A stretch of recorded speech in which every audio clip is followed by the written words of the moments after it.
Assalamualaikum warahmatullahi wabarakatuh. Perkenalkan, saya Ella Delvika dengan nomor NPM 250402066.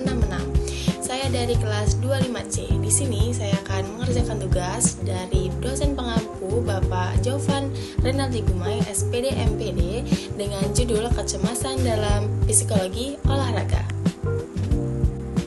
Nah, selanjutnya di sini saya akan menjelaskan apa sih kecemasan dalam olahraga menurut psikologi olahraga. Jadi definisi kecemasan dalam olahraga, kecemasan dalam olahraga adalah fenomena psikologis yang umum dialami oleh atlet di mana mereka merasa tidak nyaman, khawatir, atau takut akan hasil atau penampilan mereka dalam kompetisi tersebut. Nah, psikologi olahraga mempelajari kecemasan ini untuk memahami bagaimana atlet dapat mengelola dan meningkatkan penampilan mereka.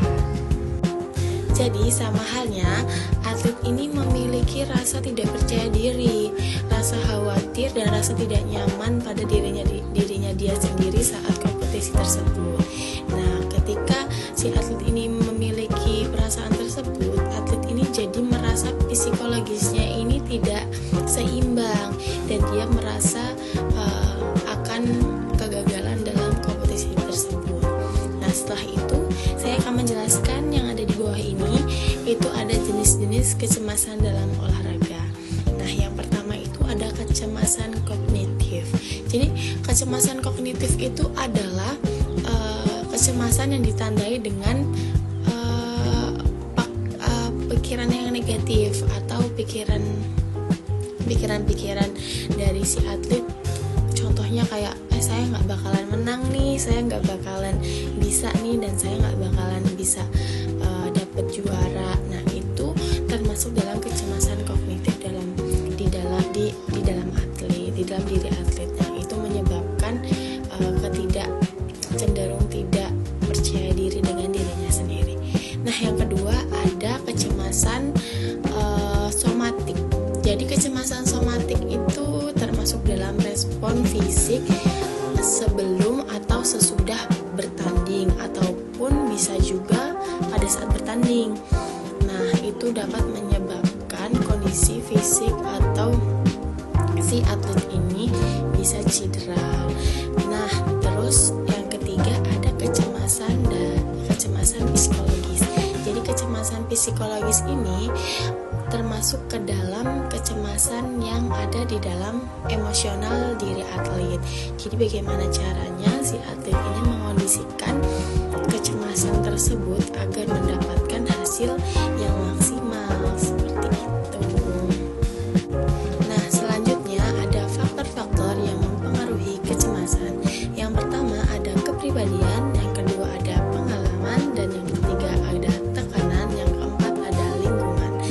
Nah, yang pertama ada kepribadian. Kepribadian itu setiap atlet atau setiap manusia pasti memiliki kepribadian masing-masing, di mana mereka pasti memiliki rasa percaya diri. Ada juga yang cenderung merasa takut atau khawatir, itu termasuk dalam kepribadian. Yang kedua ada pengalaman. Jadi setiap atlet itu biasanya memiliki pengalaman. Nah, pengalaman itu juga dapat membuat si atlet ini menjadi percaya diri untuk melakukan pertandingan. Nah, selanjutnya ada tekanan. Jadi tekanan itu juga berpengaruh kepada atlet.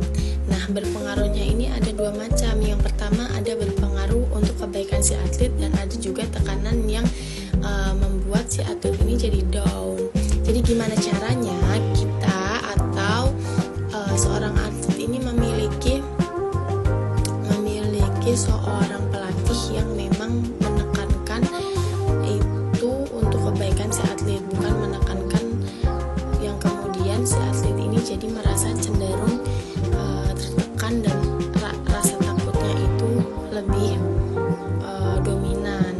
Nah, yang terakhir ada lingkungan. Jadi faktor lingkungan itu berpengaruh ya. Jadi ketika kita melakukan pertandingan, nah kita ini belum pernah nih ke lingkungan yang mau kita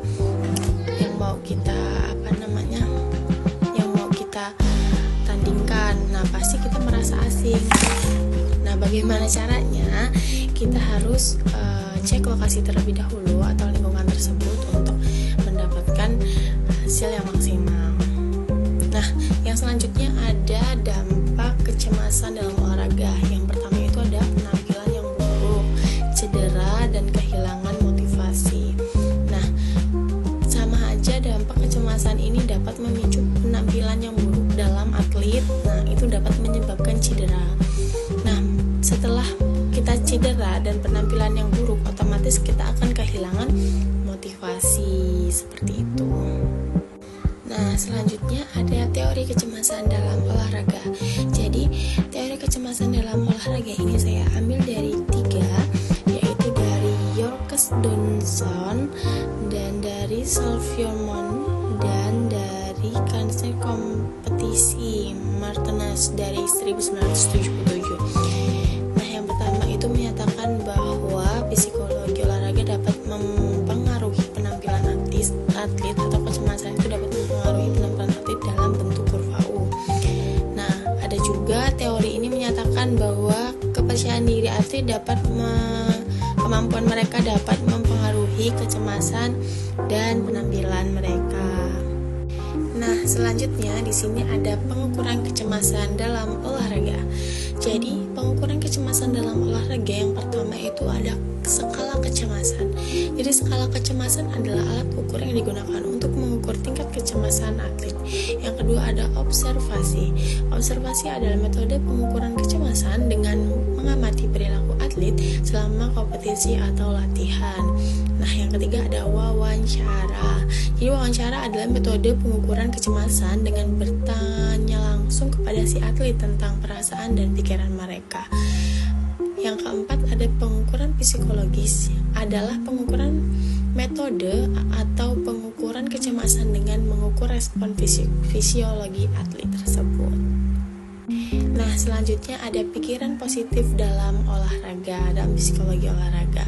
Yang pertama itu ada self-talk positif. Nah, itu tuh proses berbicara dengan diri sendiri dengan cara ya untuk mendukung diri sendiri. Contohnya kayak saya bisa, saya pasti bisa, seperti itu. Nah, yang kedua ada visualisasi positif. Visualisasi positif adalah proses membayangkan diri sendiri melakukan dengan baik dan mencapai tujuan. Nah, yang ketiga ada fokus dan pada proses. Jadi fokus pada proses adalah konsep yang melibatkan fokus pada proses latihan dan kompetisi, bukan pada hasilnya. Nah, yang keempat ada pengubah pikiran negatif. Mengubah pikiran negatif adalah proses mengubah pikiran negatif menjadi positif, atau pikiran-pikiran kita yang positif yang mana dapat membuat kita ini jadi percaya diri dan bisa mengikuti dengan baik.